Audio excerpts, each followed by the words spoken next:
name is Crystal George, and I am a food blogger sharing with you what I eat in a week. Stay tuned. Okay, so I'm thinking about having a harvest bowl with homemade pizza for dinner. Mondays are usually one of my... Wow, my light is flashing. Please ignore. I'm thinking about having that because Mondays are one of my heaviest days of the week and I don't have a lot of time in between clients. So harvest bowl seems easy because I can throw like roasted veggies in the oven while I'm in sessions, and I can always assemble the homemade pizza, throw it while I'm in sessions, pop it out. I have a toaster oven that's timed so it won't overcook, and then just assemble. That feels really easy for me. So that's what we're gonna have. So I wanted to use sweet potato and rainbow baby carrots to get some extra fiber, beta carotene, all the goodness. And I always wash my sweet potatoes before I chop it for a recipe. Please do that. Now you're welcome to chop your sweet potatoes how you'd like. Cubes are fine for me. It's easier to add to the salad. And then the baby carrots, I just chop in half. I'm not super preferential, but if you want to chop it into smaller cuts, you are welcome to do that.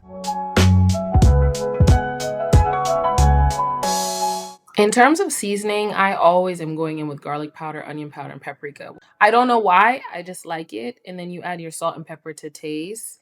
Now I put close measurements in my recipe, but you're welcome to season as you like. I always aim for like half a teaspoon when you're doing larger dishes like this, but again, you're welcome to season as you like. We're gonna give it a toss to make sure all of the sweet potatoes are coated well. And please ignore 375. I baked this on 450 for 25 to 35 minutes. Now for this balsamic date vinaigrette, I use medjool dates, but mine were hard, so I had to add hot water. This recipe is from Kava, and I found different recipes online, so I kind of just put it together and figured it out. But it's super simple and it's really delicious. I added this to an immersion blender, and because my dates were hard, it splashed up at me. So you will see pretty soon that I'm gonna add it to my Vitamix because it blends it a lot smoother, and you don't want extra cleanup in the kitchen. Y'all, this dressing is the real deal. I'm so excited to eat this. I blended it to more of a smoother consistency, and then I also added 1 shallot. Then I added 1/8 cup more of balsamic vinaigrette and 1/8 cup more of olive oil. This is liquid gold. Oh my gosh. Also, I think if I do this again in the future, I'm gonna let my dates sit in hot water for a little longer. I didn't have patience, so I put it in hot water and then I ended up microwaving it because you want the dates to be soft so it's blendable. Because I have a high-speed blender, it pulverized it, but if you don't, you really want your dates to be soft. Also, my dates are a little old, so they got hard, but it's fine. I also added Honeycrisp apples. They are my favorite apples, and I think they're like sweet and tart, which goes really well with the harvest bowl salad. Okay, so typically I work on whatever the ingredient is that's gonna take the longest. That's what I work on. The salad ingredients were easier to prep, like roasted carrots and sweet potatoes. I'm not gonna have to worry about that for the rest of the week, you know? That's done. I got this crust from Sprouts. It is from a brand called Brooklyn Bread, traditional pizza crust. There's 2 crusts in the pack. Serving size is 1/3 of a crust, which is great. But obviously you eat to your own needs, and you guys get what I'm saying. You know your own portions. I like pizza with ricotta on it, so I have this non-dairy cashew ricotta from Treeline, some Tillamook Italian bread blend cheese. I'm gonna use this. Trader Joe's beefless ground beef. I don't really eat red meat, for real. And then tomato sauce. Let me go get that. Rao's homemade pizza sauce. So when I'm using meat alternatives, I notice they have a tendency to stick to the pan. I'm not sure if that's because of how it's made. So I typically add a little bit of veggie broth after seasoning to help it not stick, so you're not losing all of the bits of meat into the pan. And then with the pizza, I mean, you're gonna top it the way you'd like. I'm going in with the cheese, the sausage, peppers, and adding a little bit of dairy-free ricotta to that because that's how I like my pizza. For the rest of the meatless grounds, I'm adding it to a container because it's gonna help me out with meal prep for the rest of the week. Now, I'm not sure how you guys like your salads, but I'm an arugula girly. I added spring mix that week, but that thing was spoiled by midweek, and so I'm not ordering that again. But I simply top with sweet potato, apples, candied pecans, and cranberries, a little bit of feta, and then that delicious dressing. Now, as I said earlier, y'all can portion this out to how you like, but I had 2 slices and it was delicious. I am thinking about having a chia seed pudding for breakfast. So I'm adding some plant-based yogurt to mine, and I got this idea from Chia Felice. I don't know if I'm saying her name right, but I hope I'm not butchering it. I was never into chia seeds for real, but I tried her key lime chia seed pudding, and I'm a believer. So I actually got the idea to add coconut milk to my chia seed pudding from First Watch Brunch Restaurant.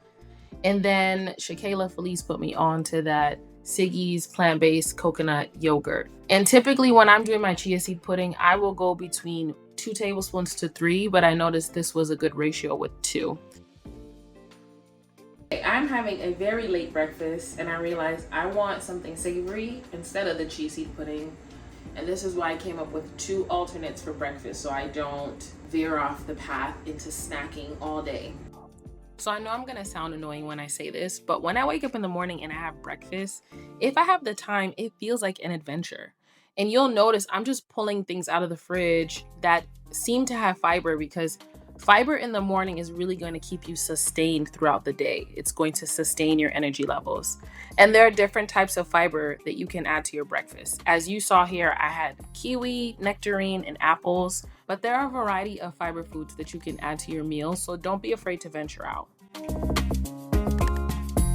So typically when I'm making eggs, I usually do 2 whole eggs to about a couple tablespoons of egg white, and then I season it, and that's how I like my eggs. And then I'm going to add some veggies and protein to beef up the entire meal because again, I want my meal to be balanced. Remember we talked about fiber, so I'm adding tomatoes to my toast because it's delicious and it's going to add more fiber to sustain me throughout the day. Now, one thing about me, I'm gonna add some type of sauce to my eggs. So I added this habanero sauce and avocado sauce to my eggs and it was delicious. I can link it down below. Good morning. I just got back from a great gym session and this is a shining moment for my chia seed pudding because I don't have a lot of time on hand. I need to eat something filling, high protein, because you want to replenish back the muscles you broke down, the protein, the amino acids, all the things. And so I'm gonna put together my chia seed pudding and probably make like sometimes I add protein powder to my matcha. So I might do that to get a little extra protein, but we'll see how I feel. So the beautiful thing about chia seed puddings is you just have to prep your fruit or your topping and then you assemble. This did not take a lot of time and that morning I needed something quick. So I'm really happy at how this turned out.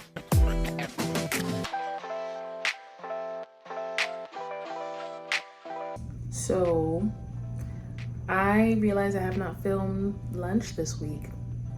I did make a really great chicken salad wrap out of fava bean tofu that I did not film, and then I was gonna try and do it today and I don't really feel like having that.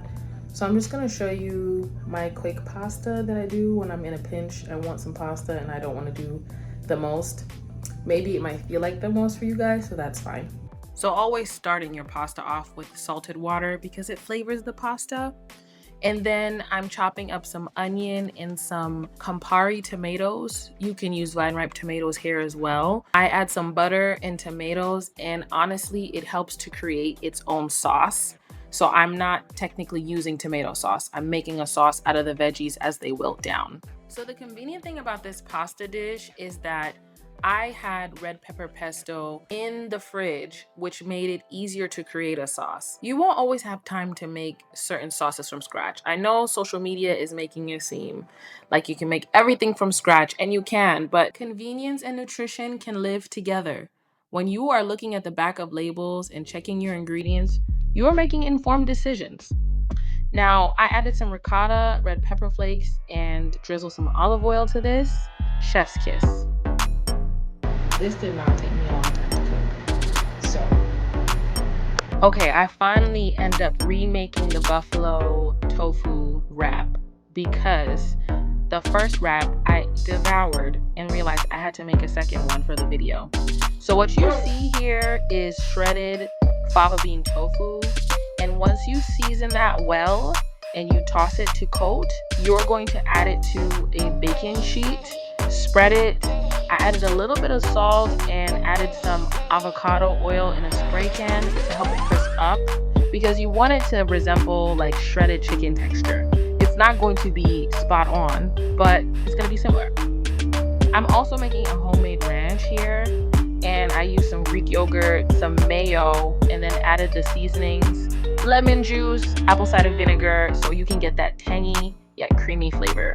I forgot to add nutritional yeast here, but you're gonna see that I'm adding it to some leftover ranch that I had made earlier in the week.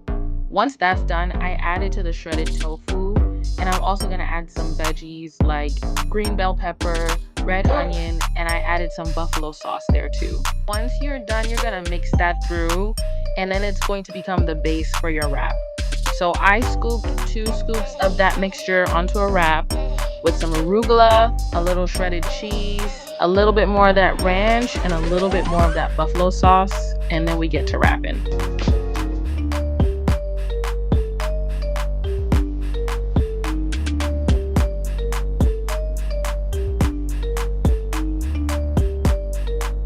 Y'all, wrapping isn't as easy as it looks, but we succeeded.